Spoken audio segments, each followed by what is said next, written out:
মহারাজ, এবার ফসলের অবস্থা কিন্তু খুব ভালো, সকলেই খুব খুশি, খেয়ে পড়ে থাকবে।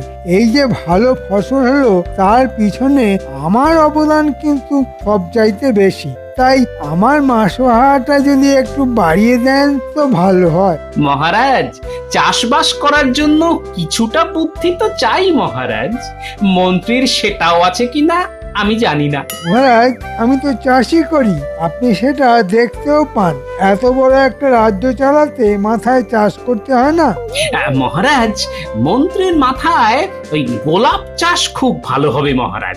দেখলেন দেখলেন মহারাজ, গোপালের সঙ্গে আমার যতই শত্রুতা থাকুক, সেই গোপাল পর্যন্ত বলল আমার মাথায় গোলাপ চাষ ভালো হবে। মন্ত্রী মশাই বোধহয় জানেন না যে গোলাপ চাষে গোবর সার কাজ দেয় সবচাইতে বেশি। কার মাথায় গোবর বেশি তা নিশ্চয়ই মহারাজ জানেন। আচ্ছা গোপাল, তোমায় আমি দেখে নেব। প্রকাশ্য রাজসভায় তুমি আমায় অপমান করলে, সেই শোধ আমি নেব। তাহলে মন্ত্রী, আগে চাষবাসটা শিখে নাও, তারপর তো মন্ত্রিত্ব।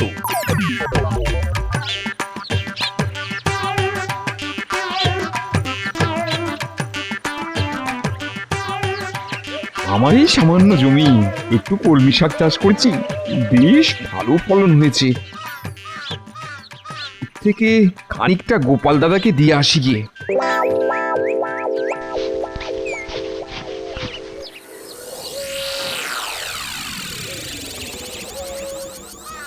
বহুদিন দাবা খেলিনি, কিন্তু কার সঙ্গে খেলবো?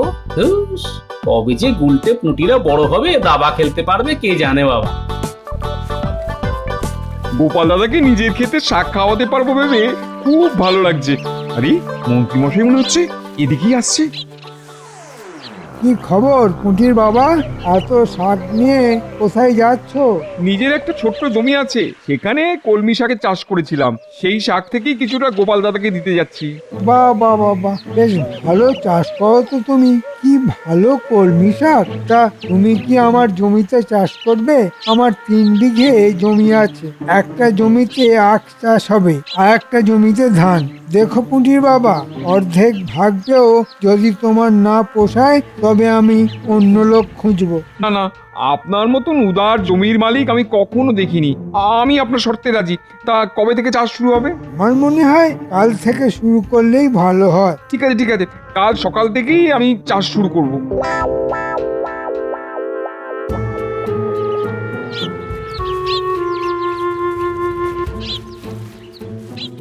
আরে এসো এসো এসো পুটির বাবা, সঙ্গে করে কি এনেছো? আগে আমার এক টুকরো জলা জমি আছে, তুমি তো জানো, সেখানকার কলমি শাক আজ তুলেছি, আর তার থেকে খানিকটা তোমাকে দিয়ে গেলাম গোপাল দাদা। তা বেশ করেছো বেশ করেছো, বেশ জমিয়ে আজ খাবো বুঝলে। তা হবে নাকি এক হাত দাবা? হ্যাঁ হ্যাঁ, হবে হবে, তবে তার আগে একটা কথা বলিনি। রাস্তায় মন্ত্রী মশাইয়ের সঙ্গে দেখা হয়েছিল, তিনি বললেন তার জমিতে চাষ করতে। আমার হাতে এখন কোনো কাজ নেই, তাই রাজি হয়ে গেলাম। ঠিক করেছি তো?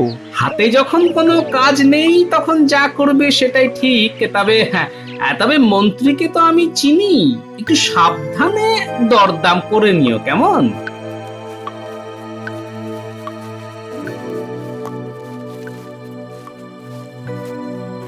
তা হঠাৎ আমার বাড়িতে মন্ত্রীমশাই? বাড়িতে কি কেউ অসুস্থ হয়েছে নাকি? না, ঠিক তা নয়, আমার কিছু হয়নি। আসলে আপনি তো জানেন মহারাজ আমায় চাষবাস করতে বলেছেন, তাই চাষ সম্পর্কে কিছু জানতে আসলাম। আমি চাষের কি জানি? আমি তো মানুষের ওই অসুখ করলে ওষুধ দিতে পারি, তার চাইতে বেশি কিছু তো আমি জানিই না। দেখো বৈদ্য, আমার অসুখ করলে যেমন তুমি ওষুধ দাও, তেমনি ফসলকে তাগড়াই বানাতে গেলে কিছু ওষুধ তো লাগবেই, তাই না? আমি তোমার প্রশ্নের মাথা মুন্ডু তো কিছুই বুঝতে পারছি না। তোমার মাথায় কি গোবর আছে? হ্যাঁ, আমার কথা বুঝতেই পারছো না? কার মাথায় গোবর আছে আর কার মাথায় ঘিলু আছে সেটা তো আমরা জানি। সব গোপালের ষড়যন্ত্র, নইলে তুমি আবার আমাকে অপমান করার সাহস দেখাও। বলছি বারবার আমাকে তাগড়াই একটা ওষুধ দেওয়ার জন্য, তা দিচ্ছই না। আর কিছু না হোক আঙুরের রস তো দিতে পারো। এ খাবে তুমি না ফসল? আমি কিন্তু নিজের হাতে দিতে পারবো না, তুমি নিজে খাও বা ছড়াও বা গাছকে খাওয়াও, গোবরের সঙ্গে মিশিয়ে খাও, আমার কিছু বলার নেই। তবে আমি নিজের হাতে দিতে পারবো না। সব গোপালের ষড়যন্ত্র। হ্যাঁ, ষড়যন্ত্র কেন, 32 যন্ত্র। এই আমি ওষুধ নিয়ে গেলাম। যখন এই আগগুলো পালোয়ান হবে, তখন কিন্তু চাইতে শোনা আবার।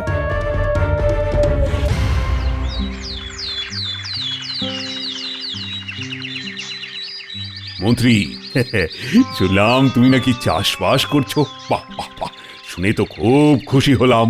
হ্যাঁ মহারাজ, চাষের মধ্যে যে এত আনন্দ তা আগে জানতাম না। বাহ, গোবরে তাহলে পদ্ম ফুল ফুটছে।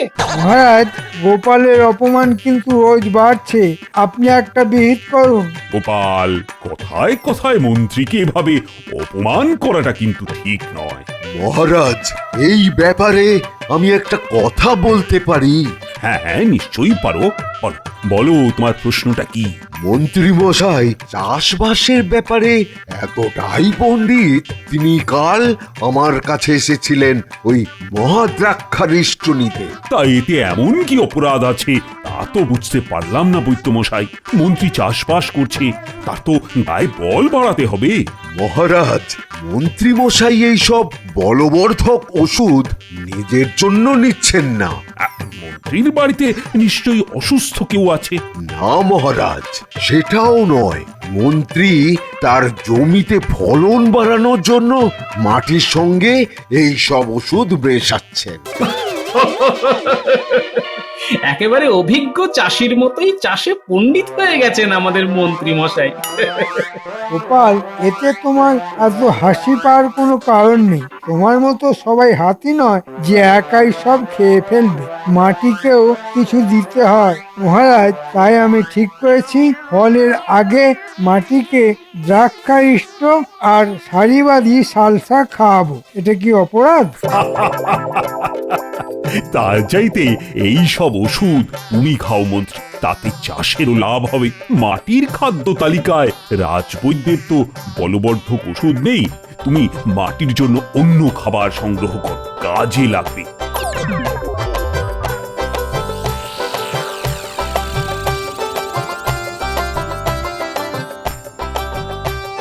কোন পাল্লায় পড়লাম গোপাল দাদা, আমি তো পাগল হয়ে যাব। কাজটা হাতে নেওয়ার আগে তো আমার সঙ্গে পরামর্শ করনি। এখন কি আর করা যাবে বলো? তা বলে মাটিতে বলবর্ধক ওষুধ দেবো? যা মানুষের খাওয়া উচিত তা খাবে মাটি? এটা মেনে নেওয়া যায়? নিতে হবে, তবে সাবধানে থাকবে। মন্ত্রী মশাই লোকটা কিন্তু খুব সুবিধের নয়, বুঝলে? এখন অপেক্ষা করতে হবে কবে ধানের শীষ আসে, আখ কাটার সময় না আসে।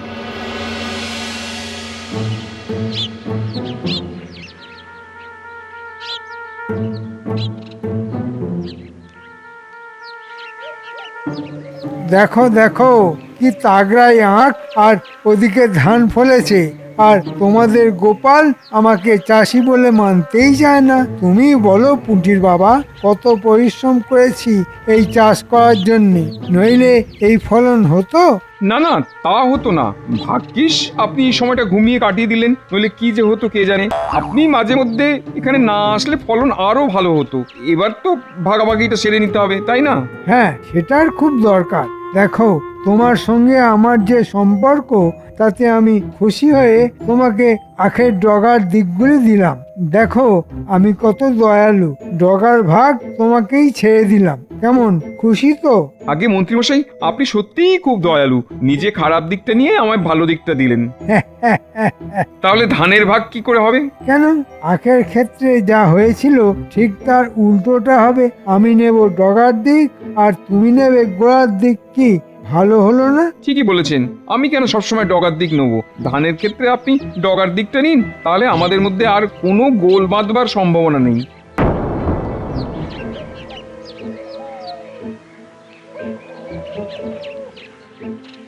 দাবার ছক সাজিয়ে বসে আছি, পুটির বাবার দেখা নেই। আচ্ছা, কতক্ষণ এভাবে থাকা যায়? না, পুটির বাবাকে ভালো খেলা শিখিয়েছি, কিন্তু বিষয় বুদ্ধি শেখাতে পারিনি। ওদিকে ওর মনই নেই, তো শিখবে কি? ওই তো এসে গেছে। কি গো পুটির বাবা, কি নিয়ে এলে? আগে গোপাল দাদা, মন্ত্রী লোকটার মনটা কিন্তু ভালো। সেই যে আখ চাষ করেছিলাম না, সেই আখের অর্ধেকটা নিয়ে আসলাম। কি ভালো লোক, আমায় আখের ডগাটা দিয়ে নিজে গোড়ার দিকটা নিল। আজকের দিনে এমন লোক পাওয়া খুব ভাগ্যের ব্যাপার, তাই না? না না, এরকম লোক চিরকালই ছিল। যেমন তুমি আমার সঙ্গে দাবা খেলেও তোমার বুদ্ধি শুদ্ধি একটুও পারলো না। কেন, আমি ভুলটা কি করলাম? আখের ওপরের দিকটা থাকে শুধু পাতা, আর গোড়ার দিকে থাকে রস। তোমার হাতে শুকনো ডান্ডা আর কিছু পাতা দিয়ে ওই মন্ত্রী বেটা আসল রসের দিকটাই নিয়ে নিয়েছে গো। যাও, তোমার হাতের আখ নিয়ে জঙ্গলে ফেলে এসো। আর কিচ্ছু করার নেই গো পুটির বাবা। আমাকে এতদিন খাটিয়ে কয়েকটা পাতা আর শুকনো ডান্ডা দিয়ে মন্ত্রী মশাই এত বড় চালাকি করলো। গোপাল দাদা, এর একটা প্রতিকার করতে হবে। ধানের ব্যাপারে এই রকম কিছু করতে পারবে না। আমি ওখানে গোড়ার দিকটা নিয়েছি, এবার মন্ত্রী মশাই নাকাল হবে। এটা আর গোপাল দাদাকে বললাম না। বেশ তো বোকা বানালেন আখের বেলা। নিজে রসালো গোড়াটা নিয়ে আমাকে দিলেন ডগার শুকনো দিকটা। ধানের বেলা কিন্তু সেটি হবে না। আমি নেবো গোড়ার দিক আর আপনি নেবেন আগার দিক, ঠিক আছে? দেখো পুটির বাবা, আসলে তোমার ভাগ্যটাই খারাপ। দু ধরনের আখ হয়। এক ধরনের আখে ডগাটা রসে ভরা থাকে, আর এক ধরনের আখে গোড়ায় রস থাকে। তা আমি কি করে জানবো যে তোমার লাগানো আখের গোড়ায় রস আছে, আগায় শুধু পাতা? এবারে ধানের ভাগ হোক, তারপর বুঝবো কত ধানে কত চাল।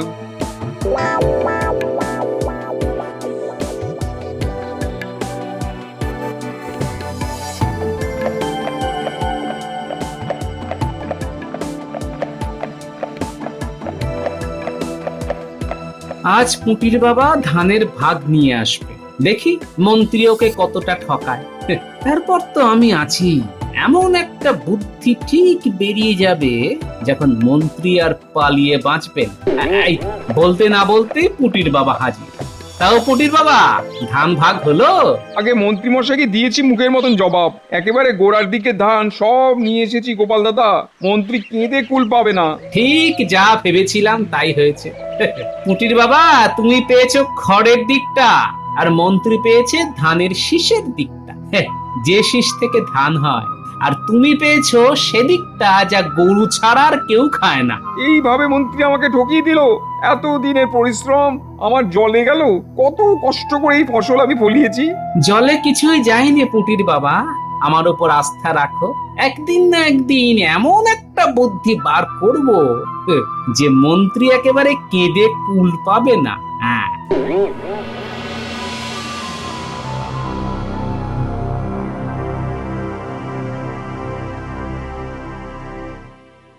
গোপালের সঙ্গে খুব প্রীত না? দিয়েছি একেবারে নাক ঘষে। রাজসভায় যে অপমান করেছে গোপাল, তার একটা জবাব দিলাম মাত্র। গোপালকে যদি না দিতে পারি, তাই গোপালের প্রাণের সখা পুঁটির বাবার ওপর দিয়েই দিলাম। গোপাল জানুক, দেখি ও কি করে।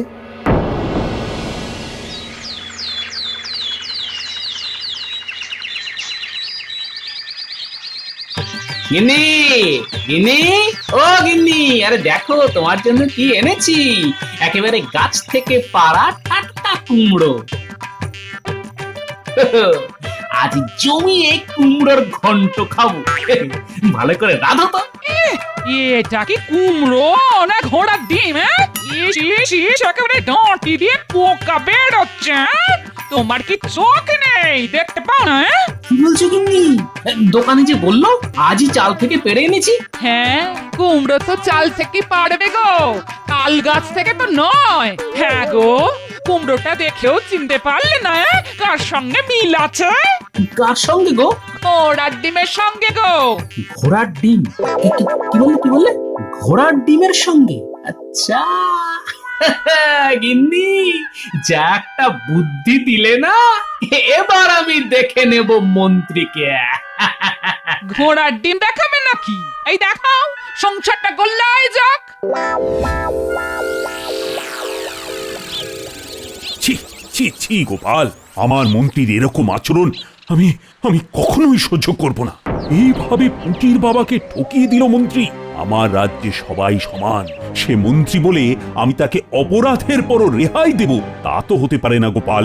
মহারাজ, কেউ ঠেকে শেখে, কেউ দেখে মন্ত্রীকে শায়েস্তা করার জন্য ওকে এমন শাস্তি দিতে হবে যাতে সে কোনোদিনও ভুলতে না পারে। আমি তো মন্ত্রীকে সেরকম শাস্তি দিতে চাইছি। মহারাজ, মন্ত্রীকে শুধু শাস্তি দিলে হবে না, তাকে বুদ্ধির লড়াইতে পরাস্ত করতে হবে। হ্যাঁ, আপনাকে আমার দুটি অনুরোধ আছে। এক, আমাকে একটা ঘোড়া ধার দিতে হবে, আর দ্বিতীয়টা হলো কাল যদি দয়া করে রাজসভায় ঘোষণা করে দেন যে সভার সদস্যরা যদি তাদের ঘরের সবচাইতে দামি দুটো সম্পদ আপনাকে দেখাতে পারে, তবে সেই একই জিনিস তাকে দ্বিগুণ ফেরত দেওয়া হবে। এবার এমন কি কাজ? তুমি ঘোড়াশালা থেকে একটা ঘোড়া আজই নিয়ে যাও, আর কাল না হয় আমি তোমার মতো ঘোষণাটা করে দেব। খুশি? কিন্তু তাতে কি মন্ত্রী শাস্তি পাবে? মহারাজ, আপনি আমার উপর আস্থা রাখুন, দেখুন শাস্তি কি করে দেওয়া যায়।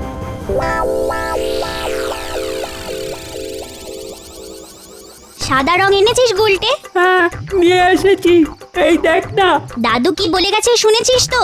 এই কুমড়োটাকে এমন ভাবে সাদা রং করতে হবে যেন বোঝাই না যায় যে এটা একটা কুমড়ো। হ্যাঁ রে বাবা, এভাবেই করছি। দাদু নিজেই চিনতে পারবে না যে এটা আগে কুমড়ো ছিল।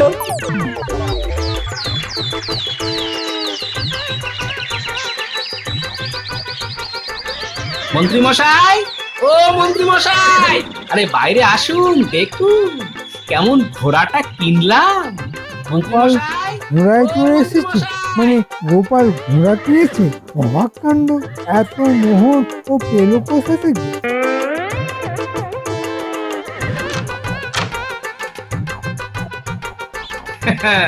ঘোড়াটা কেমন হয়েছে বলুন তো মন্ত্রী মশাই? ভালোই, কিন্তু অনেক খরচা পড়ে গেল তো। হ্যাঁ, তা একটু তো পড়বেই। আমি দামি ঘোড়াটা একটু বেশি দাম দিয়ে কিনলাম, বুঝলেন। চড়বো যখন তখন ভালো ঘোড়াতেই চড়বো। হ্যাঁ হ্যাঁ, তা ভালোই গোপাল। এরকম একটা ঘোড়া কেনার খুব ইচ্ছে আমার আছে। কোথায় পাওয়া যাবে বলো তো? কেন? ও তো শেখ আলমের কাছে। তার ঘোড়াশালাটা একদম নগরের পূব দিকে, বুঝলেন। আজ রাতেই যাব, গিয়ে একটা ঘোড়া কিনতেই হবে। একটা নয়, দুটো কিনবো। তাহলে মহারাজ আমায় 4টে ঘোড়া দেবেন। গোপালের চাইতে বেশি ঘোড়া হবে আমার।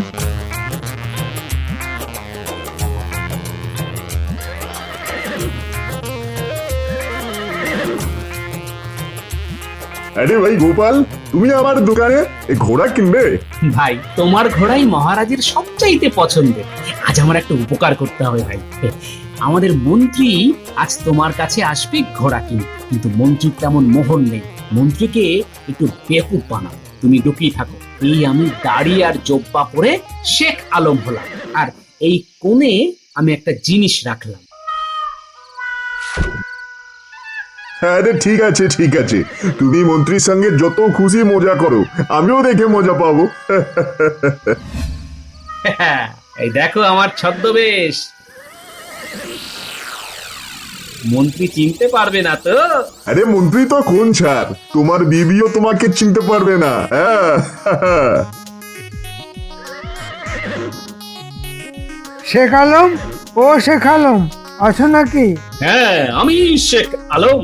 কি চাই বলুন? আমি দুটো ঘোড়া কিনবো। ভালো ঘোড়া আছে তো? আমার কাছে যেসব ঘোড়া আছে তার সবকটাই আরবি ঘোড়া, অনেক দাম পড়বে। এই ধরুন, এক একটা ঘোড়া 5,000 সোনার মোহর। এত মোহর তো আমার কাছে নেই। তাহলে একটা কাজ করুন, আমার কাছে একটা ঘোড়ার ডিম আছে, তার ভেতরে আছে দুটো ঘোড়া। আপনি ডিমটা নিয়ে যান, কালকেই ডিম ভেঙে বাচ্চা বের হবে, সস্তায় দিয়ে দেবো, মাত্র 5 মোহর। দাও দাও, এক্ষুনি দাও। এই নিন, যত্ন করে রাখবেন, ভাঙবেন না যেন।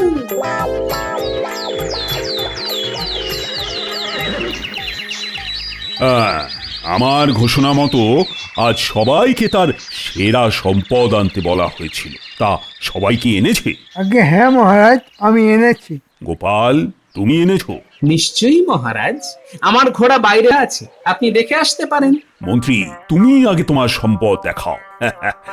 আমি তোমার আনা জিনিসটা দেখতে খুব উৎসাহিত বোধ করছি। এই যে মহারাজ, আমি একটা ঘোড়ার ডিম নিয়ে এসেছি। এর মধ্যে দুটো ঘোড়া আছে। আজই ওরা ডিম ফুটে বার হবে। একটু অপেক্ষা করুন, দেখতে পাবেন। এবার আমাকে 4টে ঘোড়া কিন্তু দিতে হবে মহারাজ। নিশ্চয়ই নিশ্চয়ই, ঘোড়া যদি ডিম পারে তবে তোমাকে 4টে কেন 400 ঘোড়া আমি দিতে পারি। গোপাল, মন্ত্রীর ঘোড়ার ডিমটা আমার হাতে দাও তো।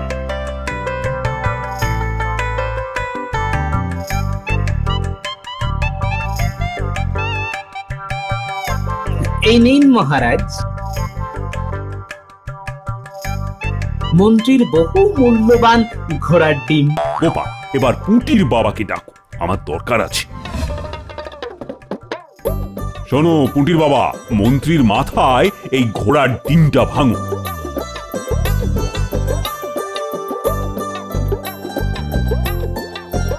মহারাজ, এই ডিমের মধ্যে দুটো ঘোড়া আছে। তাই?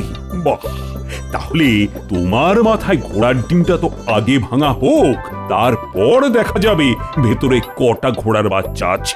আখের যদি ডগাতে রস থাকতে পারে, ধানের যদি গোড়ায় চাল থাকতে পারে, তবে তো বলা যায় না ঘোড়া ডিমও পারতে পারে। উঠি বাবা, কি হলো? এক্ষুনি মন্ত্রীর মাথায় ঘোড়ার ডিমটা ভাঙো। এই ভাঙলাম মহারাজ। দিদি, আমার মাথায় কি কিলবিল করছে?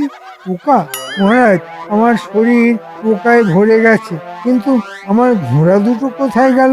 তোমার খেতে আখ চিবোচ্ছে। উটির বাবা, ধানের খেতে মন্ত্রীকে বাইরে নিয়ে গিয়ে খড়গুলো খাওয়াও, আর না খেতে চাইলে আখের ডান্ডা দিয়ে মাথায় বাড়ি মেরে মেরে খাওয়াবে। আর মন্ত্রী, তুমি যেভাবে পুঁটির বাবাকে ঠকিয়েছো তার ক্ষতিপূরণ কিন্তু তোমায় দিতে হবে, যা তোমার মাসোহারা 3 গুণ। মহারাজ, এত মোহর আমি পাবো কোথায়? এখন থেকে 3 মাস তুমি বিনা মোহরে মন্ত্রীগিরি করবে এখানে, আর এটাই তোমার শাস্তি। কুটির বাবা, তুমি মন্ত্রী মশাইকে আদর করে খাওয়াও, যত্নের যেন কোনো ত্রুটি না হয়। মন্ত্রী মশাই নিন, ভালো করে খড় চিবিয়ে খান। আমি বরঞ্চ আপনাকে একটা ছড়া শোনাই। মন্ত্রী মশাই মস্ত পাজির ডিম, লোক ঠকালেই খেতে হবে যমজ ঘোড়ার ডিম।